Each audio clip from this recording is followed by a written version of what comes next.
So we're back at Donington Park with the GT Cup Championship for round 18 of the 2021 Championship season. We've already had one race today. That was the sprint race that took place earlier on today, where Steve Burgess in his Raw Motorsport Radical RXC went onto the top step of the podium for his first overall win of the 2021 Championship season. We've seen that car claim group wins in the past, but it's the first time it claimed an overall win.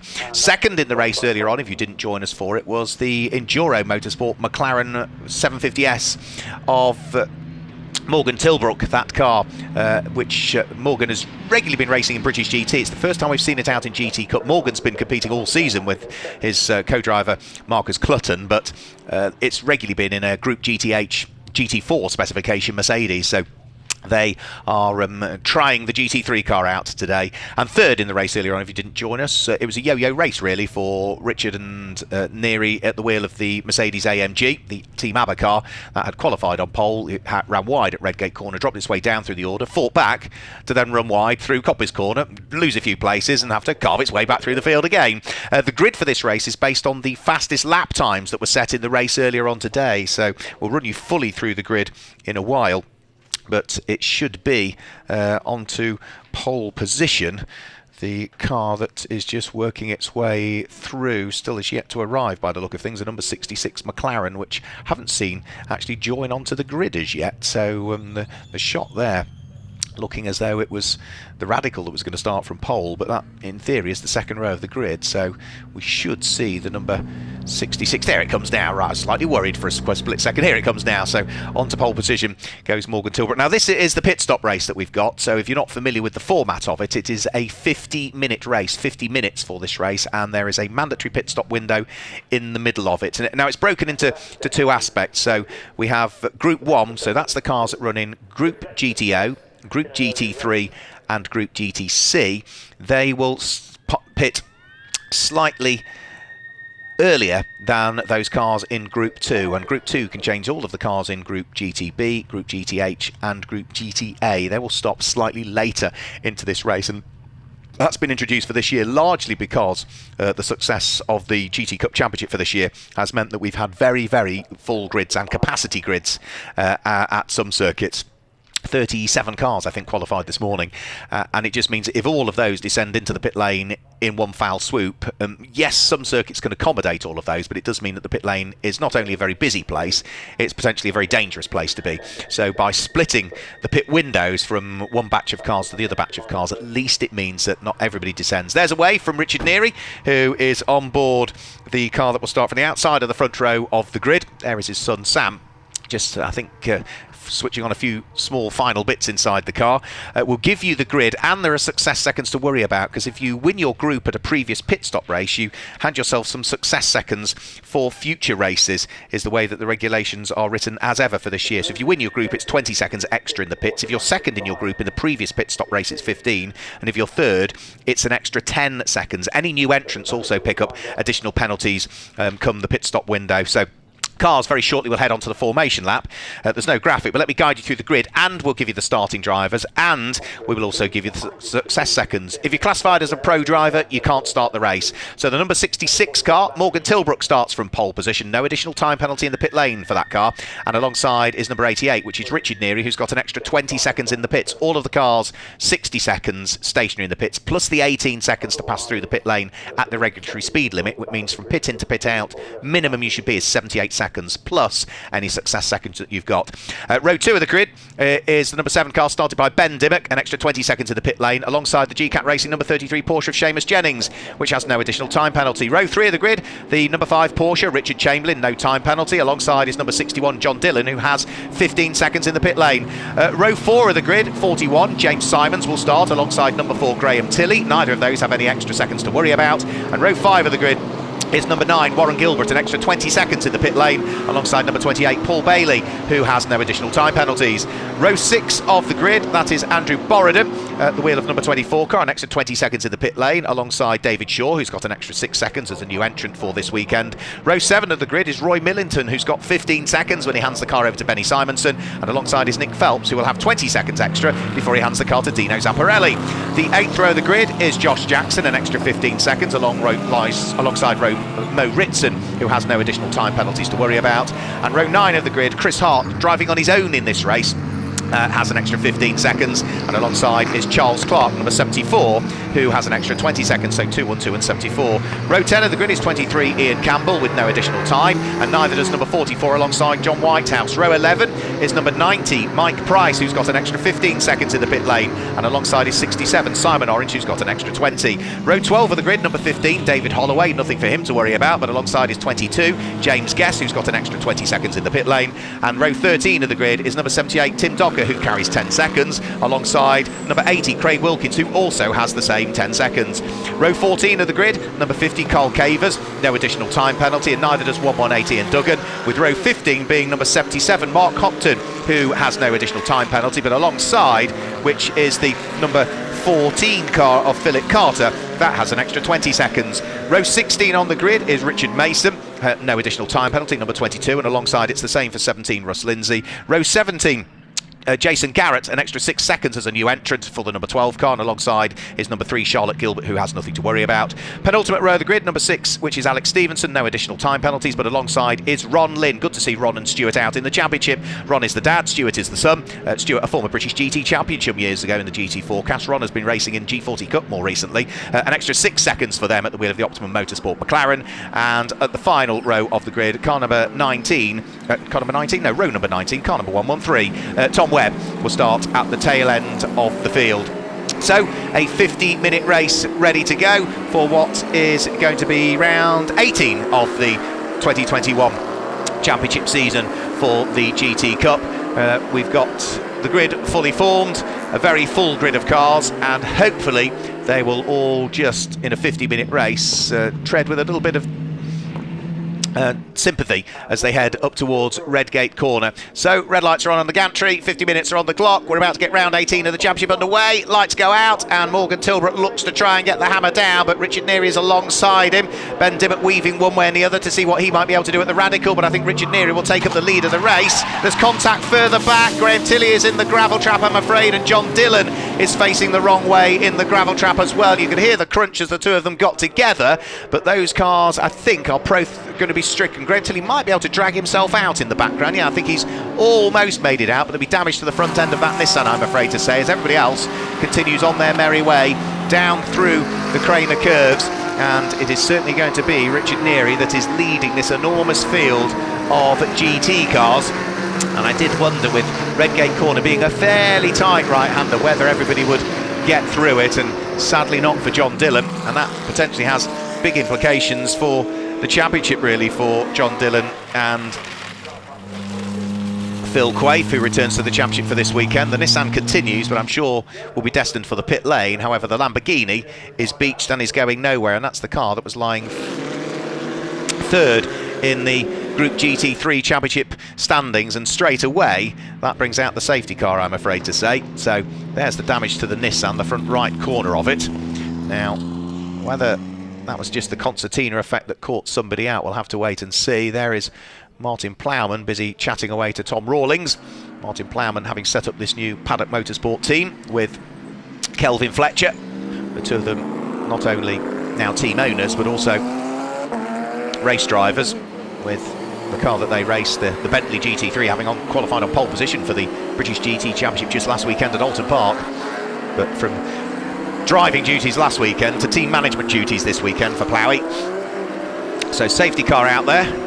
I think it was just those two cars that got tangled up. I think everybody else was able to continue without any issues at all.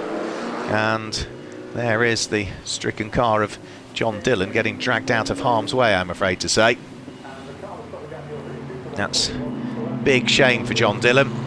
Poor old Phil Quaife, who unfortunately had to miss the previous rounds at Silverstone on the Grand Prix circuit, is on driving duties with John Dillon again this weekend.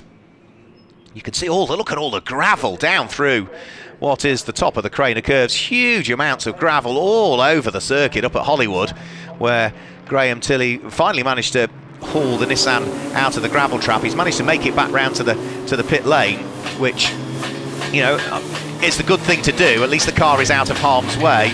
And Graham was certainly not to know just how much gravel was going to be deposited on the circuit, but I think that's all we're going to see of the Nissan, I'm afraid. But there might need to be a little bit of sweeping up done at the top of Hollywood, because if the cars head through that section there at full race pace, not only are they going to be driving on marbles in reality with the gravel that was there, but equally as much the stones flicking up into windscreens and cars might cause a few problems there. But poor old Nissan back in the pit lane, and I think that's probably going to be it for the Nissan for today. There we go, mechanics going to work, new Pirelli tyre being readied, so they'll probably have a look at the damage if they think they can repair it. Senham Fielding there to the right of your screen just looking on, who is driving the car with Graham this weekend. We've seen Graham sharing the car with Will Tregertha for the vast majority of the season, but Senham has always been the super sub that's come in at both Brands Hatch this weekend at Donington Park. But I think the Nissan might be okay. That quick look, a bit of gaffer tape maybe on that front corner. Yeah, you can just see them pulling the bodywork off to make sure there's no tyre rub. Scrutineers and the technical staff from Butte Motorsport on hand to make sure that it's good. But we're about to get this race underway here as the lights are out on the safety car. Richard Neary looking to try and make good his escape on Morgan Tilbrook. The Nissan, I think, is just about going to stay on the lead lap as well. So the Nissan, is it going to make it out, or the red lights on at the end of pit lane? No, red lights are on at the end of pit lane, so it's not quite going to stay on the lead lap, I'm afraid, for Graham Tilley, which is a huge, huge shame. He's done a great job of getting the car out of the gravel, done a fantastic job of getting it back into the pit lane. The team doing a great job of servicing the car, but red lights on at the end of pit road means he can't rejoin the circuit until the whole field has gone by, and that's lost him a lap, I'm afraid to say. So Richard Neary gets his foot down. We get the race underway with 45 minutes to go, and it is going to be Richard Neary that leads from Morgan Tilbrook, whilst Ben Dimmock looks up the inside of Seamus Jennings and works his way through there up into third position for the Group GTO leading. Radical at this stage is now up into third position, past the point where all the gravel was on the track. You can still see the little marbles of it here, there and everywhere up through Hollywood. And as they now turn their way down and in towards what is the old hairpin, already Richard Neary is starting to put daylight between himself and Morgan Tilbrook. They never had the chance to have a proper battle in the race earlier on because of the issues that Richard Neary had on the first lap. John Dillon's car is back in the pit lane as well. The Scott Sport crew going to work to inspect the damage towards the tail end of the Lamborghini where it's tipped into the spin. And this is another car we need to watch as well. Number 113, Tom Webb, off the back of the grid, looking to try and thread the Lamborghini through the traffic, the slightly older spec Super Trofeo car. Not the Evolution car that we see some other drivers competing in, but this is a car that has been in the championship for a couple of seasons now. I didn't see a great deal of it last year, but it's great to see, even at Silverstone, the return of that car into the championship. And the Nissan, as we say, has made it back out, and there's no obvious signs of too much damage to the front of that car. I think it might just have been a little bit of a puncture. So that's another car that will work its way through the field, but remember, Graham Tilley has unfortunately dropped to the very tail end of the field and is the last car that is still out there and circulating and is off the lead lap at this stage, the number 4 car.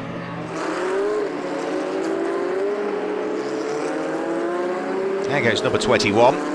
That's a new car to the championship for this weekend. That's Ron Lynn, former Ginetta G40 racer, sharing a car with his son Stuart, the two men from Yorkshire. But up front, Richard Neary just about having enough in hand between himself and Morgan Tilbrook. The gap between the pair of them was 1.2 seconds after 3 laps of racing. Morgan Tilbrook, Ben Dimmock, Seamus Jennings. Here comes Warren Gilbert. He leads Group GTC in the early stages. Nick Phelps in the Porsche leads Group GTB in the early stages. And then James Simons, who's running in 7th place in this race, has got a bit of a queue of cars behind him, including Paul Bailey's McLaren and the number 25 Porsche that sits behind, which will be David Shaw. Everybody else weaving their way through. Now Paul Bailey looking to try and get up the inside of James Simons. Through goes the McLaren Can-Am. We've also got the Group GTH leading car in there and the Group GTA leading car as well. So the Group GTH leading car in the early stages is Josh Jackson at the wheel of the number 1 McLaren, and he's got the black and yellow Ginetta sitting right behind him, which is going to be the Make It Happen Racing number 212 car of Chris Hart. So that's a squabble that involves a couple of the group leaders. Here they come over the top of the hill in towards the braking area for the Melbourne hairpin. Braking as late as he can comes David Shaw, and just about manages to work his way past James Simons, who's also now mugged by the Group GTH leading Josh Jackson driven McLaren on the run in towards the braking area for the Melbourne hairpin. Can the Ginetta squeeze its way through and past as well in the hands of Chris Hart? Well, he's certainly trying to, but that was a good overtake there from the number 25 car in the hands of David Shaw. Driver is racing in the Porsche Carrera Cup GB this year, David Shaw. Seen him out in historic Formula 1 cars and historic Formula 3s as well in the past at things like Monaco. Squabbles all the way down through the order. No matter where you look this season in GT Cup, there are always fights to be had and scores to be settled. And this is Chris Clark here at the wheel of number 74 Porsche. He has got Simon Orange's Ginetta right behind him. Then Mike Price at the wheel of the Balfe Motorsport prepared white and light green McLaren. And they're all fighting away for 15th, 16th, 17th places onwards. You can see there are some great fights still going on. So through the left-hander, and Chris Clark is now trying to unlock the door and gain a place on a GT3 McLaren. So Andrew Borodum doing a good job at the wheel of the Greystone GT machine. New to the GT Cup for this weekend. But in a straight line, that GT3 car has a lot more grunt and is able to edge away rather effortlessly from the GT4 Porsche Cayman. Here come the leading three over the start-finish line. They've almost got the whole of the start-finish straight to themselves. In the background, we can see Seamus Jennings at the wheel of the GCAT Racing Porsche, but Richard Neary, new fastest lap of the race that time through. 1 minute 30.303 seconds as he now moves to 1 1/4 seconds away from Morgan Tilbrook's car. But remember, this car here, the number 88 car, has an extra 20 success seconds to spend in the pit lane, whereas for Morgan Tilbrook, nothing at all for him to worry about when he hands the car over to Marcus Clutton. Side by side go the two McLarens. The number 26 car, Mo Ritson, has got to driver's left another McLaren, whilst in the background there's a spin-free and Duggan, I'm afraid, at the wheel of his Fox Motorsport Ginetta. He'll have to wait for a gap in the traffic before he can spin the car in the right direction. And the difficulty for poor old Ian there is that it's blind, he can't see what's coming up. He'll maybe have to look to the marshal's post and see what's going on. Now there's damage also to the tail end. There he goes, so there goes Ian Duggan. There was damage to the tail end of Craig Wilkins and his number 80 Ginetta I spotted onto the top of Redgate Corner. This is a great fight though that's going on here. This is Simon Orange, who has worked his way past Chris Clark's car, Charles Clark rather, and is now looking to edge away from Charles as much as he possibly can. Then Mike Price, followed by David Holloway, followed by the number 44 car, which is going to be John Whitehouse, and then it will be the Ferrari of Roy Millington. The Ferrari that sits directly behind is the 488 Evo that runs to Ferrari European specification. And there is Roy Millington, yeah, working his way past the GTH McLaren in the hands of John Whitehouse, a former champion in GT Cup from a season or so ago, where he and Steve Rushton, who he shares the car with, and is scheduled to take over for part 2 of the race. Roy Millington also up the inside of David Holloway's GT4 Aston Martin. Another place gain there for Roy Millington, who's starting to get the Ferrari on song now. That Ferrari runs in Group GTC for the newer spec challenge cars, so the same class as the Lamborghini Super Trofeo cars run in, including that car there, number 113, which, as I say, I did say watch out for it working its way through the order. It started in 37th position, the car of Tom Webb, and now with its lights ablaze, the light blue Lambo is up to 21st position, 16 places gained, and in fact I think he's picked another couple up over the start-finish line, so he's now inside the top 20. So the next car he's going to want to squeeze his way through will be Roy Millington's Ferrari. He's going to ease his way through and past that on the run down through the old hairpin. So Tom Webb still just keeps ticking off the places. Mike Price will be the next of those he wants to try and work his way past. So through McLean's corner, there's David Holloway's Aston Martin. That car is running in 19th position currently. Through goes Graham Tilley, but remember the number 4 Nissan is already a lap off the lead, so that is not a change for position, but as ever that powerful GT3 car will always thread its way through the traffic, and the light blue Lamborghini's doing the same as well, past Mike Price this time. Very, very busy circuit though, as is always going to be the case with so many cars. And John Dillon's made it back out as well, just saw the Lamborghini there, so the number 61 car out, so I think everybody is still circulating at the moment. So despite the fact we've had a safety car, the two cars that bumped into each other at turn number 1 are both not sufficiently damaged to preclude their involvement in the remaining 37 minutes or so of this race. Now, Tom Webb started this lap in 21st position at the wheel of the Lambo. Where's he going to come over the start-finish line this time through? 16th position, and already he's picked another place up by the time they get over the start-finish line. In fact, another 2 places, because he's gone past Simon Orange there, as well as Mo Ritson. So that's now something like 14th place for that Lamborghini from 37th on the grid. Number 61 car of John Dillon is 2 laps off the lead, I'm afraid to say. This Nissan is a single lap off the lead.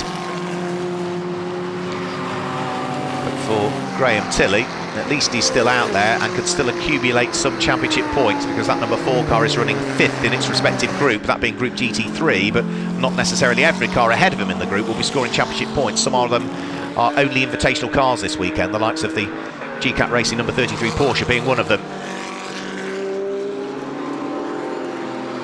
Bouncing over the curbs goes Tom Webb. The next of the cars he's going to want to try and catch up with is going to be the number 23 car, with a new livery for this weekend for the Greystone number 23 car in the hands of Ian Campbell. That car's second in Group GTH. Now, Group GTH leader, I'm just going to have a quick look at this, is Josh Jackson, who's about 10 seconds up the road, but the number 1 car has 15 seconds of success penalty to spend in the pit lane. That number 23 McLaren has 0. So that would put, not necessarily that car there, the number 1 car that leads the group, it would put the number 23 car into a strong position as and when the pit window opens for what will be Group 2, and that is the cars that will pit later into this first pit stop race of the weekend. 35 minutes remaining. Down through Hollywood goes the car in 9th position, Josh Jackson, leading the group, leading the championship scoring in terms of Group GTH as well is Josh Jackson, sharing the car with Michael O'Brien again for this weekend. They lie, if you look across all of the championship scores, I think they're 4th overall in the championship standings. Tom Webb still threading his way through traffic. Oh, that was Andrew Borodin that nearly turned in on him there. So that's another place picked up by Tom Webb. And now the next car that he wants to try and work his way through and past is going to be the number 41 car in the hands of James Simons, which he's going to try and do, whilst Graham Tilley tries to squeeze his way through as well. Let's hope that they all make it through Coppice Corner. Yep, they both work their way through. So Tom Webb, 14th. I think that now puts him to 11th now that he's worked it past way James Simons on this lap, and Andrew Borodin as well. So really good drive from 37th on the grid for Tom Webb. That car did not set a lap time in the race earlier on today, and it's lap times from race 1 that give us the grid for race 2, so that's why it had to start off the back. Graham Tilley outbrakes the Lamborghini. That's Group GT3 Nissan, unlapping itself from Group GTC Lamborghini. And leading Group GTC is Warren Gilbert in 5th position, but that number 113 Lamborghini now, as I say, is going to be up into something like 11th position. So over the start-finish line, they all thread their way. John Dillon looking to try and unlap himself from the number 24 McLaren. Great to see so many different cars in GT Cup, so many different marques represented. But all the damage was done, I'm afraid, for John Dillon. Now, this is the Group GTC leading car at the moment. This is Warren Gilbert, who is driving the car owned by Jensen Lunn, who we usually share the car with. Jensen having undergone an appendix operation very recently, earlier on this week, and is not able to drive. He's still in a hospital bed somewhere, I'm afraid, at the moment. We wished him well earlier on. We still continue to wish Jensen well with his recovery. Hopefully he might be back at Snetterton. If not, then I suspect it's probably going to be 2022 before we see him back out there. And very, very graciously, he has allowed Warren Gilbert to drive the car solo for this weekend, which keeps their championship hopes alive, because it is the car that holds the point. So Warren Gilbert, and even in the absence of Jensen Lunn, that will still add to their championship tally and still keep them right in the mix for the overall championship, and more importantly, the group championship. Now, Seamus Jennings at the wheel of the number 33 GCAT Racing Porsche is 4th in this race currently. It's an invitation class car, it's not doing the full season. The pro Greg Caton will take over when we reach the pit stop window, which won't be that far away now from opening, I would have thought. And then we'll start to see all of the cars from Group GTO, Group GT3 and Group GTC descend on into the pit lane area. That is a few moments away yet from opening. Over 5 minutes before we'll see the pit window open. And whilst all of this squabbling is going on mid-pack, Richard Neary is enjoying a lead advantage of still not much more than 1 3/4 seconds really from the number 88 Mercedes, which appears into the back of the shot. And you can see just how busy the track is going to get here for Richard Neary. Up and past one of the Greystone cars he will go. The next of the cars he's going to want to thread his way through and past is Charlotte Gilbert, who is the only female we've got on the grid again this weekend. We did have Abby Eater earlier on in the season when she was sharing with John Seal.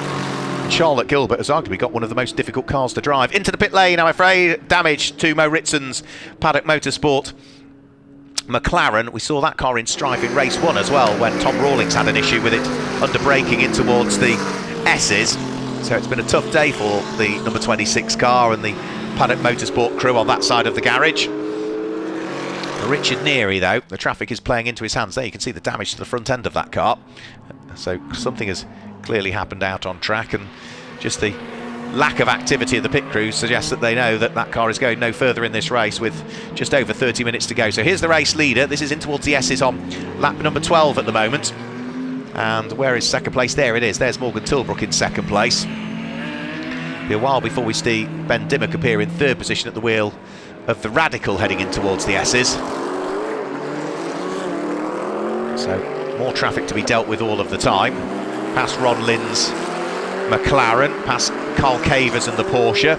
There's the damaged Ginetta I was talking about earlier on. Richard Neary dives at the inside of the 44 car of John Whitehouse so as to try and make sure he's got plenty of gap between himself and the next of the cars. Morgan Tilbrook threads his way through and past Craig Wilkins's Scott Sport prepared Ginetta, which is running a different front bumper in this race because it had damage to the front right corner in race number 1. It's damage to the rear of the number 80 Ginetta. In this race, you might just be able to see the damage to the Ginetta. There it is there, look, with a big carve out the back that's damaged the rear Venturis on the car. Now this number 23 McLaren here, it is bottled up at the moment behind Roy Millington's Group GTC Ferrari, which is trying to attack Andrew Borodin's McLaren. Just ahead of that is James Simons, and all of this is for position as well actually. So James Simons is in 12th place, Borodin's McLaren is 13th, Roy Millington's Ferrari is 14th. Then we got the number 23 McLaren is there in 15th position, but is also coming under attack from Simon Orange, who at the wheel of the Ginetta might just be able to squeeze his way through here, the Group GTA Ginetta. He's running alongside the McLaren, but the McLaren has a bit more puff in a straight line, and they're right in front of the race leader as well. There was almost a touch between the pair of them, and that was right in front of Richard Neary as well. So Richard just needs to bide his time. He's got enough of a gap. He's got 4 seconds advantage because he's worked the traffic that little bit better than Morgan Tilbrook has been able to do so far in this race, or he's met them in the right place, as the case may be.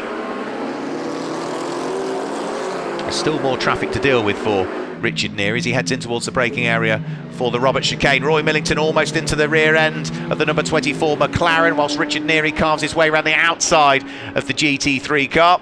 So over the start-finish line they will go. 28 3/4 minutes of the race to go. 13 laps now completed by Richard Neary, and the lead advantage through the traffic that time through came down by almost a second as Morgan Tilbrook had a better run through the traffic that he met, but he's now got to get past 5 or 6 cars which are between himself and the race leader. So Richard Neary will open up the gap again surely over the course of this lap. So there goes Richard Neary. Only there now is Morgan Tilbrook, and you can look at the task that lies ahead of him. He's got to pick off the Ginetta of Simon Orange, and I don't think that he's quite as confident through the traffic. Morgan Tilbrook hasn't done as much racing as Richard Neary in recent years, so it's not surprising he's just treading gingerly through the traffic. It's the first time he's raced this GT3 car in GT Cup this year. Past Simon Orange at the wheel of the Ginetta, looking to try and now sneak his way through and past Ian Campbell's GT4 McLaren, the reliveried number 23 car from Greystone for this year, for this weekend rather.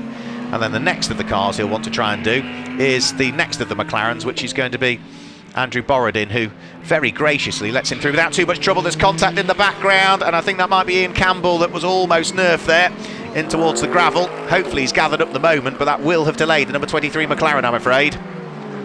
James Simons still doing a good job of hanging on to his position, which is 12th place. The McLaren yet, you can see has lost a couple of places there.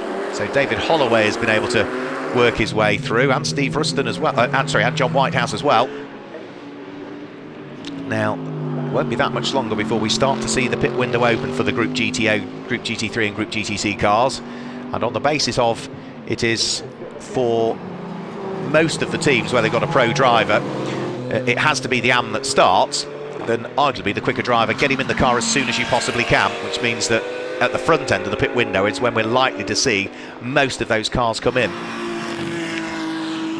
There is our race leader, Richard Neary. 9.2 seconds is the lead advantage. He was 6 seconds quicker than Morgan Tilbrook on that lap. He was enormously delayed by the traffic, but has now worked his way past everybody. But it took him a couple of laps to deal with all of the traffic, Morgan Tilbrook, and he will have to see what he can do. The good thing is that that car is only 9 seconds off the race lead, but will stop for 20 seconds shorter come the pit window, because when Richard Neary hands over to son Sam Neary, they will have an extra 20 seconds to spend in the pit lane relative to the number 66 McLaren. So might have delayed Morgan Tilbrook, but the fact that he was able to sit on the coattails of the Merc for as long as he possibly could and only lose out through the traffic does mean that when Marcus Clutton takes over that number 66 McLaren, it will still be in a strong position because of the lack of success seconds they carry in this race. Of course, if they are successful in this race, they would then pick up the extra success seconds for tomorrow's race. So pit window is now open. Into the pit lane comes Richard Neary. So the pit window opens with 26 minutes of the race still remaining. They have to park the cars at 45 degrees because the Donington pit lane would still be tight with all of the cars in there. In comes Morgan Tilbrook, not unsurprisingly, to hand the car over to Marcus Clutton for part 2 of the race. And I suspect the vast majority of the cars in Group GTO, Group GT3 and Group GTC will all dive for the pit lane. There's the familiar crash helmet of Marcus Clutton, ready to jump on board the McLaren GT3. James Simons also heads for the pit lane to hand over to Tim Morley. Andre Borodin is in to hand over to Ed Peed, who joins the championship for this weekend. Seamus Jennings is in to hand over to Greg Caton. It looks as though Ben Dimmock is in to hand over to Steve Burgess. So as I thought, the vast majority coming in. Warren Gilbert staying out though, interestingly enough. He is driving solo. There's no additional drivers for him to worry about to share with for this weekend. Paul Bailey is in at the wheel of the not quite unique, they never built 3 of these cars based on the MP412C, but that is the McLaren Can-Am. More power, more aero than the standard MP4-12C. That is chassis number 1 as well. Only had 500 kilometres on the clock when it came to the circuit this weekend. Paul has raced it in the past. That was in the Dutch Supercar Challenge back in 2013, 2014. So Marcus Clutton rejoins the circuit. Graham Tilley is in as well to hand over to Senan Fielding. John Dillon, I would imagine, should be in shortly. Tom Webb is in after a great stint to hand over to James Webb. And there is, out onto circuit, now Marcus Clutton. And following out, about 10 seconds later, goes Sam Neary at the wheel of number 88 Mercedes. So now on the basis of that lots of other cars haven't pitted, that is not for the lead of the race because we've still got over half of the field that haven't pitted as yet. So, but in theory, once everybody has cycled through this pit stop, then we should then see that McLaren leading and the Mercedes in second, but that is a few laps away from happening as yet. So Marcus Clutton sides his way past Josh Jackson, who still continues to lead Group GTH in the number 1 McLaren. He will hand the car over to former British GT racer Michael O'Brien for part 2 of the race, but for Group 2, which is GTB, GTH and GTA, the pit window opens later for them. It's going to be another couple of minutes really before we start to see those cars dive their way towards the pit lane.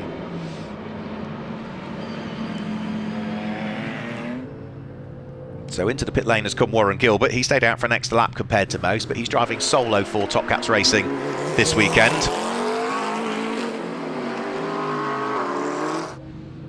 Into the pit lane now comes John Dillon. So John Dillon heads for the pit lane. One car that we haven't seen in this race is poor old Richard Chamberlain's Porsche, which I don't think was able to take the start. So we've not seen that orange Porsche at all in this race, and I think there was a gap on the grid where he should have been and wasn't quite able to make it. So that's a relative gap first to second. Flash of the lights for Sam Neary to try and forewarn Josh Jackson that he's going to come through on the approach up towards Redgate Corner. So through goes the number 88 Mercedes onto the Group GTH leading McLaren. That ultimately would have been for position, but remember the Mercedes has pitted, the McLaren hasn't. And off, I'm afraid, has gone number 3, which is Charlotte Gilbert. That's at Coppice Corner, and that could well require snatching out of harm's way, that car. Now, the pit window is shortly to open for the next batch of the cars. Those that were in the first batch of cars, Group GTO, Group GT3, Group GTC, final pit stop just being done. So Warren Gilbert wanders down pit lane on his merry way. Charlotte Gilbert, thankfully, with fantastic work by the marshals who've given the Marcos a shove, he's able to rejoin the race. And Charlotte doing a really sensible thing of driving the car along the grass to try and bounce all of the gravel out of it and prevent it from disappearing onto the track. So Charlotte able to rejoin. She will hand the car over to part 2 of the race for Neil Huggins. And, well, Warren Gilbert had picked up the lead of the race, but he has now pitted, so it is the number 35 Group GTB leading Porsche that picks up the lead of the race at this stage, Nick Phelps. But remember, that car hasn't pitted, and their pit window is not that far away from opening now. In fact, it has opened, so into the pit lane, by the look of things, comes the number 6 car. That is going to be Alex Stevenson to hand over to James Kellett. Now, 21 minutes to go. That car was in the pit lane before the 21 minutes to go mark, so I'm not sure whether they might have perhaps tempted fate there with that car coming into the pit lane with only a few more seconds to go than 21 minutes, but I thought the way the regulations were written is that for Group 2, on the Saturday pit stop race, the pit stop must be carried out within the 29th and the 35th minute of the race, which would mean that is 21 minutes to go, and it was in the pit lane with about 21 minutes and 6 seconds to go at its pit stall, but that's for the officials to worry about. Everybody else is now filing their way into the pit lane, which is not unsurprising. And as I say, I think this puts a few other cars that were maybe further down through the order into a strong position, because the car that was leading Group GT8, the number 1 McLaren of Josh Jackson, when he hands over to Michael O'Brien, that has an extra 15 seconds to spend in the pit lane. So coming to a halt is the number 15 Aston Martin. That is former British GT champion Bradley Ellis about to jump on board the number 15 Aston Martin. Number 90 is in, which is Mike Price. He is about to jump out of the car and hand it over to former British GT and Blancpain racer Callum McLeod. Number 77 we can see dive in. Mark Hopton to hand over to former A1GP champion, which is Adam Carroll. 78 is in as well. Tim Docker to hand over to former BRDC Formula 4 and British GT racer Jordan Albert. Number 80 is in as well. That is Craig Wilkins to hand over to his regular co-driver Aaron Scott. Those two were racing in British GT some years ago. Aaron's raced historic Formula 1 and has been racing in the Le Mans series as well. And he's about to jump on board that number 80 car, a car which he and the Scott Sport team prepare. But I think, without exception, pretty much everybody has dived into the pit lane that time through. Philip Carter ready to hand over to Michael Broadhurst, who returns to the series. Now, we need to keep an eye now on what the relative gap is between that Mercedes and race-leading McLaren in the hands of Marcus Clutton. The gap is coming out. Last time through, Marcus Clutton set the fastest lap of the race at the wheel of the number 66 car, but he's got traffic to deal with on this lap, and that is the E46 BMW GTR that he sides his way past, which is Jason Garrett. Flash of the lights also to forewarn the number 17 car that Russ Lindsay shares with Patrick Collins, that needs to move out of harm's way. Tyre change going on here. Now this is the number 1 car of Josh Jackson being handed over to Michael O'Brien, maybe because the team know they've got an extra 15 seconds to spend in the pit lane, and it is in particular the left-hand wheels and tyres on these cars that take the hammer, because it's largely a right-handed circuit. A quick change of that Pirelli, because that's the tyre you really lean on to a good degree, and if there's time to do it, then why not if you can. Now, there is a limit on the amount of tyres that you can utilise. They are restricted to 3 sets of slick tyres per day in the GT Cup Championship. Through goes Marcus Clutton. Here comes Sam Neary in second position. Relative gap is 5.8 seconds as the gap extended by a further 3/4 of a second that time through, with 18 minutes to go. We'll guide you fully down through the top 10 and pick out the group leaders once all of the pit stops have been concluded, because there'll still be some shuffling in the order over the course of the next few laps. So for instance, Nick Phelps shown third on your screen, is in the pit lane at the moment, handing over to Dino Zamparelli, and that is a spin, and I'm afraid to say that's James Webb. That Lamborghini had been going so well in the hands of Tom Webb, who'd worked it up through the order, but a spin for the Lambo when it was running in 15th position. Hopefully that's all it was, but no, that car is slow. Oh, I'm afraid to say, oh, that's a puncture. It's a left rear puncture by the look of things for the Lamborghini. I only just said that that's the tyre that the left-hand side of the car does take the hammer, really, because of the predominant right-hand bends here at Donington Park, but also they have installed some big curbs at the chicane for this weekend, which all of the drivers were forewarned to try and avoid. I think in testing yesterday, Phil Quaife tried it to see what the car would do, decided he'd never do it again. So maybe there's been either a little bit of debris, that we've had plenty of stones on the circuit, and maybe it's that or a curb that's caused the damage to that. The Pirelli technical team, as ever, will look into the carcass of that car afterwards and see exactly what might have caused the tyre failure. You can see all the stones there at the top of Hollywood that have been brought out, so it could be something as simple as that that's caused the failure, but that is a big shame for the car that had come from 37th on the grid right the way up through the order. Final few pit stops still taking place for the second batch of cars, Group 2, those in GTB, GTH and GTA. Back out onto track goes Jason Garrett, having served his pit stop plus the additional 6 seconds that he has had to do as a result of being a new entrant into GT Cup for this weekend. The E46 not only looked good when it's in GTR format, it sounds absolutely glorious. The last of the 6-cylinder Beamers before the V8 was introduced in the next evolution of the M3. But the GTR just looks superb, and particularly with the gold livery to it, glinting in the sunlight here at Donington Park. Not only does it look good and sound good, but it goes well as well in the hands of Jason Garrett, the Petrolhead Motorsport team as it's known. Back in the pit lane, right, now here comes Senan Fielding, and that looked like it might have been a stop-go penalty potentially for that car. It didn't stop for long, but it's been waved back out again by the team. Sen heading back out there. He's going to rejoin directly ahead of Simon Orange and will slot in behind. That car, remember, is already off the lead lap. So let's run you down through the order then at this stage with 15 minutes to go. Number 66, Marcus Clutton, leads the race at the wheel of the GT3 McLaren by some 6 3/4 seconds from number 88, Sam Neary, who is second at the wheel of the Mercedes. Third is the GCAT Racing number 33 Porsche of Greg Caton, and fourth at the moment is the group leader in Group GTO, which is going to be the number 7 Radical in the hands of Steve Burgess. Fifth is number 28, which is Ross Wiley.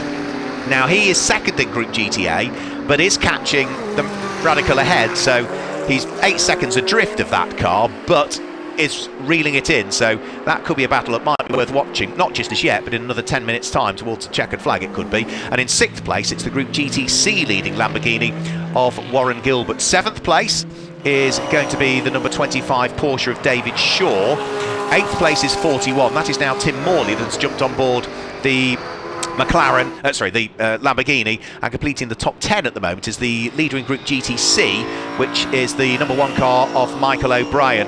The other group leaders that we've got that are outside of the top 10 at the moment, Group GTA is being led by the number 212 Make It Happen Racing Ginetta in the hands of Chris Hart. That is in 13th position, and I think that is probably all of the group leaders that we've got at the moment, because all the rest of them are inside the top 10. So that is the way that they line up at the moment.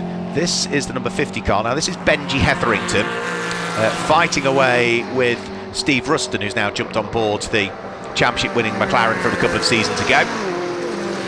They're fighting over 16th and 17th places, Benji just having got past the McLaren. And as for Tim Morley, I keep an eye towards that Lamborghini, because in the hands of Tim Morley it went really well in the first sprint race of the day. He's looking to try and thrust his way back up through the order if he can. So over the start finish line now comes Tim Morley, that car running in 7th position. Now Warren Gilbert lost 5 places on that lap and is still dropping down through the order. I do fear that the car that's leading Group GTC might have had a problem. And the safety car is coming out, I'm afraid, as well, by the look of things. There and off and a spin goes James Townsend.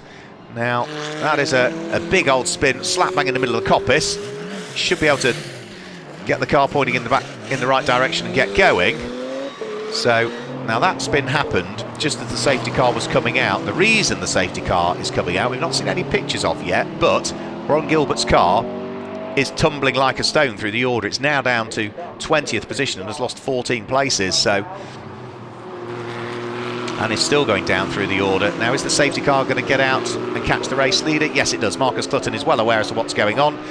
Dives onto the brakes to make sure that it is the safety car that catches him. So there's no reshuffling of the order required. And there, look at all the stones there. Look, top of Hollywood. Look to the left-hand side of the circuit as Graham Tilley would have been unaware as to how many stones he was bringing back out onto the circuit. But yeah, all of those stones there, you cannot afford to run offline down through Hollywood at the moment because of all of those stones. Now, where is the whereabouts of Warren Gilbert's Lamborghini? We've not seen anything on screen as yet of it as to the whereabouts of it.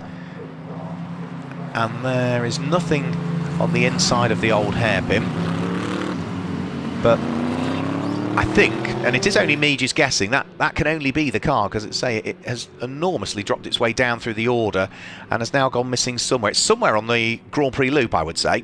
So it's gone through the second sector, and the second sector is just before the approach to the S's.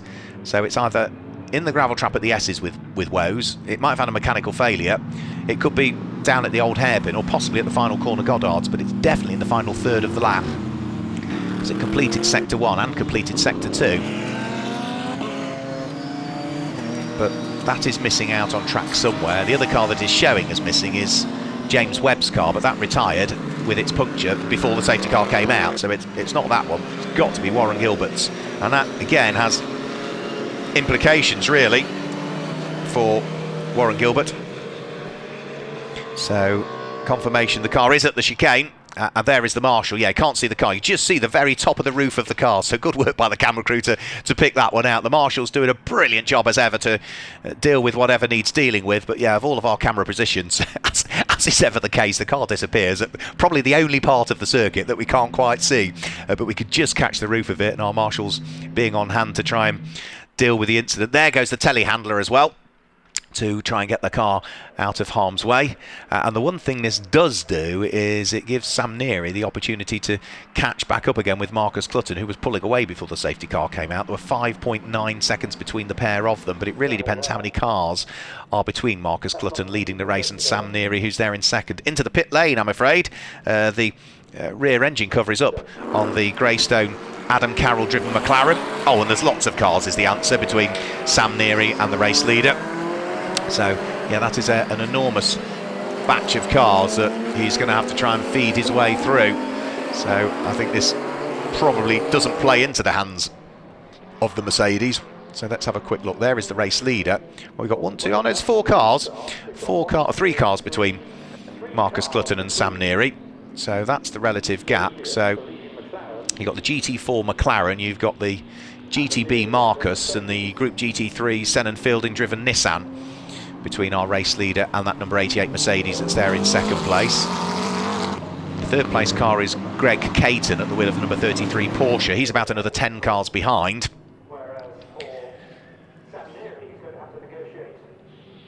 And the car that's fourth in the race is going to be Steve Burgess at the wheel of the Radical. Where is he relative to the Porsche? He, I'm looking in the background, is again probably another 10 cars behind or something like that by the look of it. Yeah, so Sam Neary of all of those, there is the Radical there, and I think the Porsche is already heading down towards the bottom of the Grainer curve. So 1, 2, 3, 4, 5, 6, 7, 8 cars between the number 33 Porsche just heading through shot now, and then the Radical just coming in towards the corner now. So of all of those at the sharp end, Sam Neary probably has got a better opportunity to catch up with Marcus Clutton than anybody else has behind, catching up with the car in front of them. So we'll have to wait and see, but we've only got 8 minutes to go.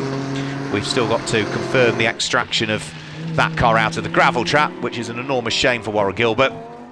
He's going to continue around and try and amass as many championship points as he possibly can, but that number 9 Lamborghini, I'm afraid to say now, is fourth in its group. And again, not necessarily every car ahead of it in the group is scoring championship points for this weekend because several of the cars are in the invitation class, but it was leading the group, and arguably that's sort of championship points lost in reality. But no harm done to the car, thankfully, and that's the main thing, that the car can continue. And other than some air ducts and brake components being gravelled up to a degree, and a few bits of dust on the tyres, there's no harm to the car. So lights are out on the safety car. We're about to get things back underway once more with 7 minutes remaining. Remember, Marcus Clutton leads the race, and he will know that he has got 3 lapped cars between himself and that number 88 Mercedes in the hands of Sam Neary, BRDC Rising Star, as he was announced earlier on this year, that sits there in second place. And remember, Sam Neary can't overtake any other car ahead of him until the start-finish line, so he's just got to bide his time and sit behind what are slower cars and just try and feed the throttle in. He can be alongside, but he can't be ahead of the cars as they head over the start-finish line, and that looks like that is perfectly done by Sam Neary, waiting to get past Richard Mason for as long as he possibly can, and then carving his way through to get past the number 22 GT4 McLaren. And then, of course, having disappeared up the road now as the next of the cars that he was looking to try and work his way past, which is going to be the Nissan of Senan Fielding, who is a couple of laps off the lead of the race at the wheel of that Nissan, following its problems that befell the car earlier on. That car is running in 19th position, and yeah, a lap or so off the lead of the race, I'm afraid. But you can see how much advantage the Nissan gained over the Mercedes, purely because the Merc couldn't get past 2 slower cars on the restart. So there is the second place car bouncing over the curbs in the hands of Sam Neary, trying to get on it, but Marcus Clutton already up the road at the wheel of the McLaren. Such a shame that the Nissan is off the lead lap following its problems earlier on, otherwise that would be a great battle for the lead, wouldn't it? But for Morgan Tilbrook and Marcus Clutton, they could potentially be on in their first weekend of racing in the Group GT3, could be on for their first Group GT3 win of the season so far. They've been racing in Group GTH all year so far this year at the wheel of their number 66 Mercedes. They did claim a group win in the group last time out in the Merc, and the first of the 4 races that we had at Silverstone, so it wouldn't be their first group win of the season, but it would be their first Group GT3 win of the season, as they've not raced in it before, and it would be their first overall win of the season as well. And that would be a big old smile on Morgan Tilbrook and Marcus Clutton's face, albeit bittersweet as ever, because it would hand them, if they stayed where they are, a 20-second success seconds come tomorrow's pit stop race, because that's what you pick up. You win your group in this one, 20 seconds you'll pick up extra in the pits for tomorrow, just to even out the amount of wins and try and make sure that everybody has an equal chance of some silverware, and know full well that you just got to push even harder if you want to try and make it back-to-back wins, which we have seen plenty of times over the course of this season. Greg Caton threading his way through and past the traffic. That will be the number 22 car. I think I said it was Richard Mason, but of course Richard started the car. That would be John Lancaster rather, that's behind the wheel of the number 22 car now. So yeah, Richard Mason having started that number 22 McLaren. John Lancaster now having taken over it. John, who again has been hugely successful. He was former European Le Mans Series champion in the LMP2 category. Now that's problems for Simon Orange. Front right corner has taken a bit of a bite. You can see there's some tyre rub there as well on the Ginetta. He will want to keep pressing on at the wheel of that car, because that car leads Group GTA in terms of the championship standings. And you can see the damage that's been caused that front right corner. Now the Pirelli tyre only has 3 3/4 minutes to try and put up with what's being thrown at it. Busy section of the circuit down through the S's. Ross Wiley pressing on, sneaks his way through and past the Ginetta, which has got damage to the tail end of it as well. So there's a bit of work to be done by Team Orange, Simon Orange's team, newly set up for this year, to prep that car. Even batters down the side of it as well. Wow, it's had a hard race, hasn't it, that one? And it sits there at the moment in Group GTA. It will be, I think, down in second in the group and a little way off the car that leads it. No, it's third in the group at the moment, down in 24th position overall. So hugely busy sections of the circuit. Number 212, that Ginetta there, leads Group GTA at the moment, which is Chris Hart behind the wheel of it. Steve Burgess threading his way through the traffic at the wheel of the Group GTO leading Radical RXC. leading Group GTC at the moment is going to be Benji Hetherington at the wheel of the... Benny Simonson at the wheel of the Ferrari that Roy Millington was driving earlier on. But the circuit is still very busy, and there are still battles to be had, and a big lock breaking into the gravel trap, I'm afraid, goes James Townsend. Is he going to be able to get the car turned in time before he hits the tyre wall? Yes, he is. Has he got enough power to dig his way back out of the gravel up at McLean's corner? I think he might have. Yes, he does. Back onto the grass he goes, but that car that was in 25th place is surely going to tumble ever more down through the order now. It was running 4th in Group GT8. It's probably going to drop to 5th in Group GT8 now as well, because I think the number 17 car of Patrick Collins will have gone through. You can see the gravel all over the track. There's a huge amount of sweeping up needing to be done at some point over the course of the day. There's still another couple of races on the programme to come up today here at Donington Park. Side by side goes the Group GTA leading car of Chris Hart. He's right alongside Ollie Webb, who has taken over the number 23 car. Ollie will not make it easy. Oh, there's almost a little bit of contact there between them. Now that number 23 car in the hands of Ollie Webb is currently lying 3rd in Group GTH, but he's got a raft of other Group GTH cars not far behind, which include Steve Ruston at the wheel of the number 44 McLaren, Callum McLeod at the wheel of the number 90 McLaren, and now Ben Barker, former Porsche Super Cup racer, has taken over the number 74 Porsche, which is in a livery very reminiscent of what the 956s and 962 Porsches raced in Group C back in the 80s, didn't they? Particular cigarette brands that was synonymous with the Porsche brand at the time. Number 21 at this stage is now Stuart Lim, 2 times former Ginetta G20 champion, coming into the GT Cup for the first time this weekend. And we are now into the final few seconds of the race. Marcus Clutton and Sam Neary will be on to what I think will be their last lap of the race now. This car here is on course for a double win in Group GTO. It claimed the overall win earlier on today in the hands of Steve Burgess, who's behind the wheel of it currently. And it looks as though for Richard and Sam Neary, they are on course for 2nd overall in the race, but I suppose more importantly for them, this number 66 car here, which is the GT3 McLaren of Morgan Tilbrook and Marcus Clutton. Now, as they've been racing in Group GTH all season in a Mercedes, their first weekend of racing Group GT3, they are an invitational car, so even though Sam and Richard Neary will finish 2nd on the road, it would be maximum championship points for them, because the car ahead will not score any championship points. It's a non-championship scoring car, so it is still going to be a fantastic result and another step towards their aspirations, which is to stitch up the championship for this year in the GT Cup.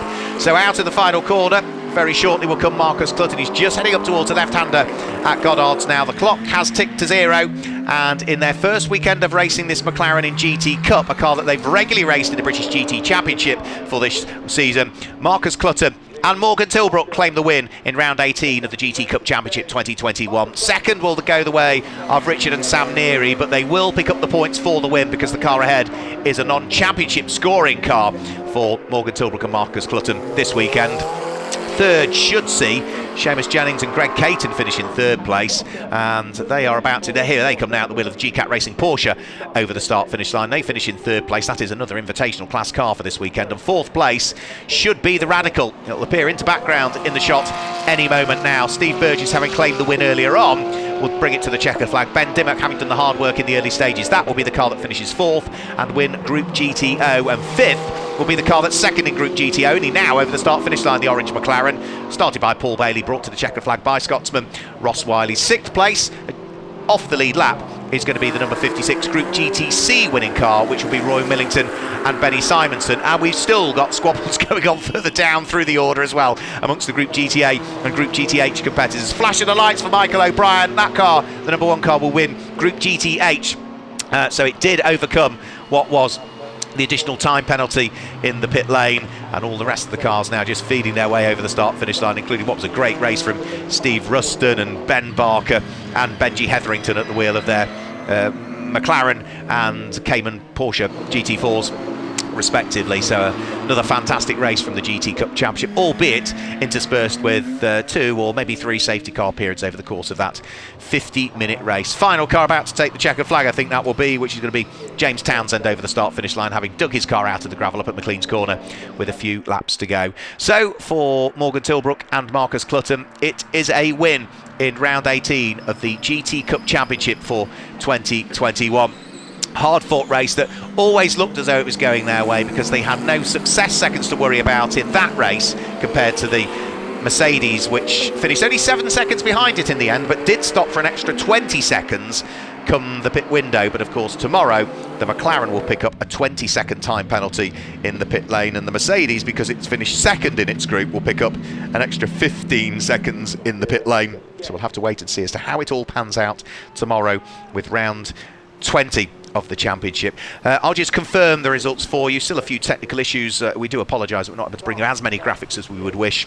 We're in the process of trying to sort out whatever interface is not quite working between the timing systems, our graphics systems. But number 66, Morgan Tilbrook and Marcus Clutton claim the win overall and the win in Group GT3. Second was number 88, Sam and Richard Neary, who pick up maximum points in Group GT3 because of the non-championship status of the car that claimed the overall win. Third in the race, and also third in Group Group GT3 rather, was the number 33 Porsche of Seamus Jennings and Greg Caton. Fourth in the win in Group GTA goes away of Ben Dimmock and Steve Burgess. Fifth and second in Group GTO was number 28 Paul Bailey and Ross Wiley. Sixth place in the win in Group GTC goes away of Roy Millington and Benny Simonson. And seventh is number 24, which is Andre Borodin and Ed Peed. Eighth place, number 41, James Simons and Tim Morley. Ninth place goes the way of number 25, which was the car of David Shaw. And in 10th place, that's the Group GTB winning car, number 35, Nick Phelps and Dino Zamparelli. Outside of the top 10, the winning Group GTH went the way of the number 1 McLaren of Josh Jackson and Michael O'Brien. And the win in Group GTA went the way of the car number 212, the Make It Happen Racing Ginetta